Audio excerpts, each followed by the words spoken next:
ایک رپورٹ آپ کے ساتھ ڈسکس کرنا چاہتا ہوں، نیو یارک ٹائمز کی رپورٹ ہے جس میں انہوں نے مجھے if you let me quote a sentence from this یہ تھنک ٹینک ہے، there is no low cost easy clean military option available in the case of Iran. نیچے وہ لکھتا ہے there is a real risk that there will be American lives lost. اور پھر آگے اس نے یہ بھی بتایا کہ 1200 سے 1900 کلومیٹر تک اس کی ہے رینج ان کے پاس میزلز کی، ملٹیپل سٹیز اسرائیل کے ہٹ ہوں گے.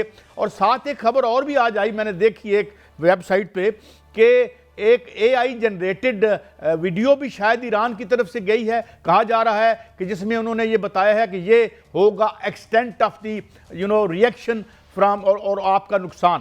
تو کیا ایک جو خبر آ رہی ہے ایئر کموڈور صاحب، یہ فرمائیے کہ جو ابھی تک ٹرمپ کو جو سیریس ان کے اسٹریٹجسٹ ہیں وہ روک رہے ہیں کہ he should not go for it, تو یہ کر لے اگر زبانی جمع تفریق سے کچھ ہوتا ہے. تو how do you look at it صاحب؟ اور پھر بعد میں مسعود خان صاحب آپ کی خدمت میں بھی حاضر ہوتا ہوں. جی چشتی صاحب. جی قائد صاحب، اگر میں ساؤنڈ ریپیٹ کروں تو میں نے ابھی ایک اپنی ڈاکومنٹری چینل پر ڈالی تھی، اس میں نے اس کا ٹائٹل یہی تھا، why Iran U S war is different and dangerous. اس میں بھی میں نے یہی کہا تھا کہ ٹائم رننگ آؤٹ ہو رہا ہے پریزیڈنٹ ٹرمپ کے پاس، ایران کے پاس نہیں، کیونکہ وہ 3-4 ہزار سال پرانی تاریخ ہے اور ان کی جو لیڈرشپ ہے کئی دہائیوں پر چھائی ہوئی ہے. یہاں پر تو ایک صدر آتا ہے اور جاتا ہے امریکہ کا، اور امپلسively ایک صدر لو پلے کرتا ہے، دوسرا جمپ اپ کر دیتا ہے سارے سینیریو کو. تو ابھی میرا اس میں بھی ماننا ڈاکومنٹری میں یہی تھا، اور ابھی بھی میں یہی کہہ رہا ہوں کہ بنیادی طور پر امریکن لوگ جو ہیں وہ ایٹریشن شائع قوم ہے بنیادی طور پر. آپ افغانستان پہ جب وہ آئے، لیبیا میں گئے، عراق میں گئے، تو انہوں نے 44 ملکوں کا ایک بنایا، کنسورشیم بنایا یا ایک گروپ بنا سے ایک ہلکی سی ریزولوشن پاس کروا لی اور جا کر حملہ کر دیا. ایتھیکلی، مورلی، ملیٹریلی بہت ان کو لگا ہم ہائی گراؤنڈ پر ہیں. لیکن اس دفعہ صرف امریکن پریزیڈنٹ کو ایک ہی ملک شاید دے رہا ہے کہ آپ وینزویلا پلس ذرا سا آپریشن کریں تو ایران آپ کے ہاتھ میں آ جائے گا، اور وہ اسرائیل کہہ رہا ہے ظاہر ہے. لیکن جو میں اس کو اسٹڈی کر چکا ہوں ایرانین سسٹمز کو اب تک، اور 7 مہینے سے ایرانین خود بھی ہاتھ پر ہاتھ بند کر نہیں بیٹھے ہوئے تھے. انہوں نے بہت ویپنز خریدے ہیں، سرفیس ٹو ایئر بہت خریدے ہیں، ڈرونز، شاید وہ سب سے بڑی پاور بننا چاہتے ہیں اس ریجن کے اندر. انہوں نے میزائل بیلسٹک اپنے ساتھ آرسنل بڑھایا ہے، HQ-9B میزائل لیا ہے. تو اتنے کے ساتھ اگر وہ امریکہ کو ہلکا سا ڈینٹ بھی ڈال دیں تو میرا نہیں خیال کہ امریکن پریزیڈنٹ ایک فیس سیونگ ہوگی یا ان کو ایسی ملے گی کہ وہ کہیں کہ بہت بڑا میں نے اچیو کرے. اور ایران نے کسی سٹیج پر ان کے ایئرکرافٹ کیریئر نہیں ڈبونے، انہوں نے ان کو امبیرس کرنا ہے بنیادی طور پر، اور ایک اوپینین اپنے حق میں بدل دینی ہے کہ ایک ہم پر حملہ کرنا غلطی تھی. اور آئی تھنک ان کا الٹیمیٹ ٹارگٹ یہ نہیں ہے کہ امریکہ کو شکست دے کر بھیجیں گے، امریکہ کو امبیرس کر کے بھیجنا چاہتے ہیں، جو میرا ماننا ہے. اچھا بریگیڈیئر صاحب، یہی آپ کی لیکن بریگیڈیئر صاحب جو چیسی صاحب نے فرمایا ہے کہ وہ امریکہ کو امبیرس کرنا چاہتے ہیں، اس میں کوئی شک نہیں کہ امریکہ امبیرس ہو رہا ہے. لیکن جو چیز سامنے آ رہی ہے کہ $12 ملین خرچہ ہے ایک بحری بیڑے کا، دوسرا بحری بیڑا بھی بحر روم میں آ گیا ہے، ایک وہاں پر عمان کے پاس جو ہے وہ موجود ہے، اور دیگر میں آج ایک ڈیٹا پڑھ رہا تھا تو اس میں لکھا ہوا ہے کہ 16 چھوٹے بڑے بحری بیڑے جو ہیں وہ مشرق وسطیٰ میں مختلف جگہوں پر جو ہیں وہ تعینات ہیں. اتنا بڑا اسلحہ اور اتنے بڑے وہاں پر ہتھیار لا کے وہاں پر جو ہے وہ گھیرا بندی کرنا اور پھر صرف فیس سیونگ جو ہے وہ لینا، یہ یہاں تک ہم بات کر سکتے ہیں؟ یا جو اسرائیل کہہ رہا ہے، ویٹ کاف بھی کا بیان آج چل رہا تھا کہ ایران جو ہے وہ 1 ہفتے کی دوری پر ہے ایٹم بم سے، کہ وہ ایٹم بم بنا سکتا ہے یا اس نے بنا لیا ہے، اور اس حوالے سے بھی ان کو جو ہے وہ تشویش ہے. اور اس حوالے کیا یہ سارے اگر محرکات دیکھے جائیں تو کیا یہ حملہ ہوگا، نہیں ہوگا؟ اگر ہوگا تو کتنا بڑا حملہ ہو سکتا ہے، اور اگر حملہ ہو گیا تو یہ جنگ کہاں تک جا سکتی ہے؟ سٹیج تو آلریڈی سیٹ ہو چکا ہے، اور جس طرح کے انسرکلمنٹ ایران کی ہو چکی ہے، اور دیکھیں USS جیرالڈ فورڈ میڈیٹرینین میں ہے میرے خیال میں، آج انہوں نے کہیں پہنچا تھا گلف آف عمان والی سائٹ پر، تو وہ ہے ابراہیم لنکن وہاں پہ ہے، جہاز تمام تیار ہیں، اور اس کے علاوہ 5th فلیٹ بھی تیار ہے، الودیب بیس میں وہاں تیار ہے، جارڈن میں 60 فائٹر جیٹس وہاں پہنچے ہوئے ہیں. اور اسی طرح ترکمانستان میں پریزنس ہے، اسپیشل فورسز ترکمانستان میں MC-130 وہاں پہ پہنچے ہوئے ہیں. سو ایک جال ہر طرف سے ہے دیکھیں. لیکن جو قاضی صاحب بات کر رہے تھے، لیکن ابھی اس میں دیکھیں اگر وہ شارٹ رینج میزائل یوز کرتے ہیں تو وہ بھی پرشین گلف سے آگے نکلتے ہیں. جب آپ میڈیم رینج پہ جائیں گے تو وہ ترکی تک، ایون ایجپٹ تک جا کے اسٹرائک کر سکتے ہیں. تو تمام ان کے بیسز جو ہیں دیکھیں گا، جب ایران پہ حملہ ہوگا پھر ایران کمپرومائز نہیں کرے گا، اس صورت میں ایران سٹرائک کرے گا. اگر جارڈن میں ہے تو جارڈن میں خالی بیسس پہ نہیں جائے گا، जो बाकी जो दूसरे लोकेशन से वहाँ पे भी साइट्स होंगे तो उससे एलिजिबिलिटीज होंगे। अमेरिकन देखे आज दो कुछ ट्रुप्स उन्होंने विड्रॉ किया, लेकिन मेजॉरिटी अभी भी खिते में है। एलिजिबिलिटीज वहाँ पे भी हो सकती है। गल्फ कंट्रीज के अंदर बहुत सारी मैसिव एलिजिबिलिटीज हो सकती हैं। सो उसके मुज़म्मरात जिससे कहते हैं ना वाइडर कॉन्फ्लिक्ट के बहुत सारे चांसेस है। दैट्स वाई देखें कि अब वापस जाना ट्रंप के लिए बड़ी एम्बेरसिंग सिचुएशन होगी। अगर वो इवन वो कहते हैं न्यूक्लियर डील पे कर लेता है, अगर 3% पे बात हो जाती है तो व्हाट इज द अचीवमेंट लोग पूछेंगे, क्योंकि मिड टर्म इलेक्शंस होने हैं। ये तो 2015 में अंडरस्टैंडिंग हो चुकी थी, और फिर इसके बाद इजराइल तो कह रहा है भाई आप बैलिस्टिक मिसाइल वाली बात करें। अगर वो बात नहीं होती तो इट मीन्स कि वो इजराइल समझता हमारे लिए तो तबाही मच जाएगी। तो एक ऐसी सिचुएशन में है कि अभी पीछे हटते हैं तो मुश्किलात है। सो देयरफॉर लाइकली है कि इसमें स्ट्राइक्स करेंगे। और मैं एग्री करता हूँ जिस तरह कमोडोर साहब ने बात की है, वो स्ट्रेच करवाना चाहेंगे, एम्बेरसमेंट करवाना चाहेंगे।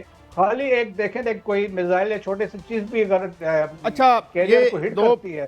दो सवाल और मेरे हैं दोनों साहब से। एक तो अनरिलेटेड है वैसे हमारी इससे, लेकिन आज आपने देखा जो मेक्सिको में हुआ कि कई स्टेटों में आग लगी हुई है, तो स्टेट रह कहाँ गई है मुझे तो लगता है सारा एयर कमोडोर साहब।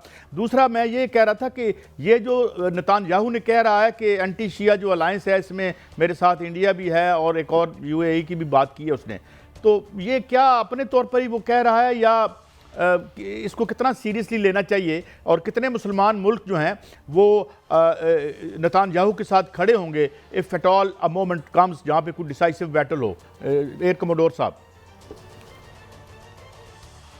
देखिए गाय साहब, ये तो बड़ा अफसोसनाक एक मंजर होगा जिसके अंदर कोई मिडल ईस्ट के मुल्क इसमें शामिल हो और उनको कनाइवेंस दें। ये ज़रूर हकीकत है कि बहुत सारे मुसलमान और ख़ास तौर पर अरब मुल्कों ने इजराइल को एज ए स्टेट तस्लीम किया हुआ है, लेकिन जब तक तस्लीम किया हुआ है और स्टैंड अलोन वो अपना बायलैटरल रिलेशन रखें, वहाँ तक तो हमें किसी को ज़ाहिर एतराज़ नहीं होगा।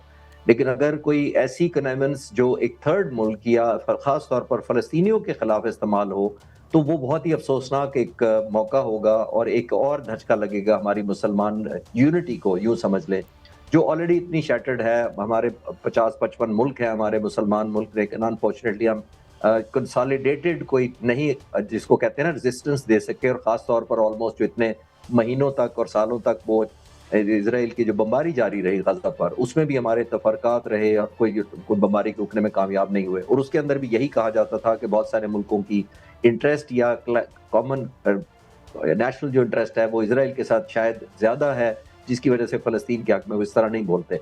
मैं एक जुमले से सिर्फ आपको बता सकता हूँ कि दुनिया में तकरीबन पिछली दिहाई में इजराइल ने तकरीबन $15 बिलियन का मिलिट्री असला बेचा है।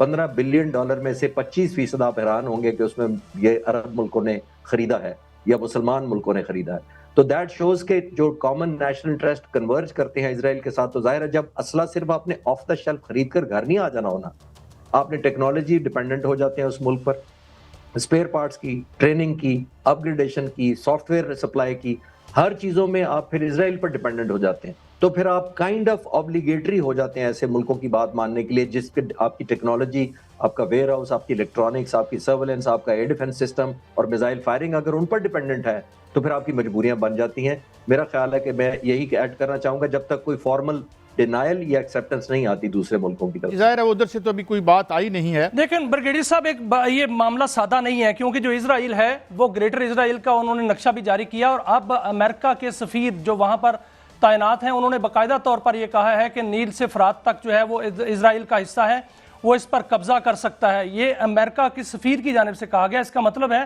कि ये मामला बहुत सीरियस है, और इसमें जो मुसलमान ममालिक हैं उन्होंने मजम्मत की है। क्या ये मजम्मत की हद तक होना चाहिए या एक मुस्लिम नेटो होनी चाहिए कोई क्योंकि उस तरफ से बहुत सीरियस जो है वो मामला शुरू हो चुके हैं और दावे शुरू हो चुके हैं, और मोदी जो है वो भी वहाँ पर जा रहे हैं इजराइल। एक नया खेल जो है वो शुरू होने वाला है पूरे खित्ते में, जिसको ग्रेटर इजराइल कहते हैं। ग्रेटर इजराइल में ब्रिगेडियर साहब तुर्की भी है, उसमें जो है वो सऊदी अरब भी है, उसमें पूरे का पूरा वो मिडल ईस्ट अरब ममालिक हैं। तो क्या अगर वो इस पर अमल दरामद शुरू हो जाता है, जो कि मेरे ख्याल में शुरू हो चुका हुआ है, ईरान पर हमला अगर होता है तो ये भी ग्रेटर इजराइल का हिस्सा है, तो फिर क्या पाकिस्तान पीछे रहेगा? नेतन्याहू ने ये कहा कि एक नया अलायंस बनना जा रहा है टू काउंटर रेडिकल एडवर्सरीज। तो इसका मतलब है अगर अलायंस कर रहा है तो पाकिस्तान को रेफर कर रहे हैं साउथ एशिया में, बाकी मिडिल ईस्ट में जब वो बात कर रहा है तो हमास की बात कर रहा है, हिजबुल्लाह की बात कर रहा है, हुतीस की बात कर रहा है, ईरान की बात कर रहा है। लेकिन अनफॉर्चुनेटली देखें मिडिल ईस्ट में हमने जो डिवीजन देखी है, स्पेशली जब यूनाइटेड सऊदीज जब अपना आप को जब एक्सेल करने इकोनॉमी में आ रहे हैं, दूसरा कंटेस्ट कर रहे हैं दूसरे ममालिक के साथ, तो कुछ ममालिक को वो भी अच्छा नहीं है। हमारा अलायंस जो हुआ है सऊदी अरब के साथ वो भी कुछ लोगों को अच्छा नहीं लग रहा है। तो दैट्स वाई देखिए मिडिल ईस्ट के कुछ ममालिक ऐसे हैं जो पाकिस्तान में भी कुछ गड़बड़ में इन्वॉल्व हैं। तो उसमें फिर आपने जहाँ बात की है कि एक नेटो की बात वो मुमकिन ही नहीं है, वो इसलिए एक अरब नेटो का भी कंसेप्ट कुछ अर्सा पहले चला था लेकिन उस पे वो एग्री नहीं कर गए थे। और आपको याद है अरब लीग वाले दे फेल्ड टू इवन एक कंसेंसस के साथ एक रेजोल्यूशन इजराइल के खिलाफ पास नहीं कर सके बिकॉज ऑफ देयर रिलेशन। कुछ ममालिक जो ऐसे हैं जिनके ताल्लुकात है इजराइल के साथ और अभी हमें तो क्लियर कट पता है।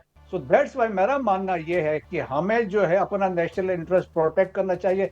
जहाँ तक आपने एम्बेसडर की बात की है, देखें कुछ ग्रुप्स ऐसे हैं they are known as Christian Zionist, वो ये समझते हैं, वो इंडोर्स करते हैं कि बाइबल में यही लिखा है द प्रॉमिस्ड लैंड वो इजराइलीज को मिलना चाहिए, द ग्रेटर इजराइल का कंसेप्ट है, यही उसके एम्बेसडर ने वहाँ पे बात की है, यही यहूदीज भी कहते हैं, ज्यूइश लॉबी भी यही कहती है। तो इसका मतलब है कि देखें ना कुछ तो कहीं पे कुछ है। तो लेकिन ये है कि ये मुमकिन है, सच नहीं है। और मेरा ख्याल में कि इतने भी मेरा ख्याल में जो मुस्लिम ममालिक हैं, जो सऊदीज हैं, इजिप्शियंस हैं, ये कभी से ये ब्रिगेडियर साहब मैं I do agree with you कि ये जो स्क्रिप्ट है जो तारीख में हम लिखते हैं एंड देन इंटेलिजेंस हैं, तो जब वो होता है, बहुत शुक्रिया